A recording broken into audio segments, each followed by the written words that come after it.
ఇప్పుడే ఎమోషనల్ గా మా రామ్మోహన్ నాయుడు మాట్లాడాడు. శ్రీకాకుళం నేరుగా హైదరాబాద్ పోతే కూకట్పల్లిలో శ్రీకాకుళం కాలనీ ఉంటుంది, ఢిల్లీకి పోతే శ్రీకాకుళం కాలనీ ఉంటుంది, ఎక్కడ పోయినా శ్రీకాకుళం కాలనీ ఉంటుంది. ఆర్మీలో ఎక్కువ ఎవరు దేశాన్ని కాపాడడానికి పనిచేస్తారంటే దానికి చిరునామా కూడా మళ్లీ శ్రీకాకుళమే. అలాంటి త్యాగాలు చేశారు.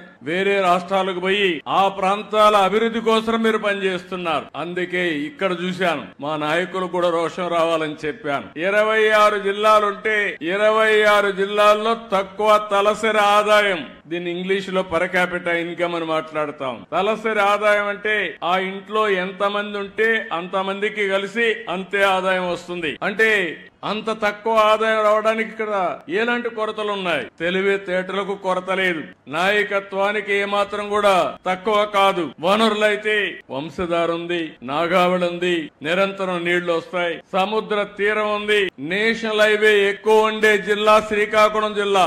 ఇంకో పక్కన గనులున్నాయి, బంగారు బండే భూమి కూడా ఉంది.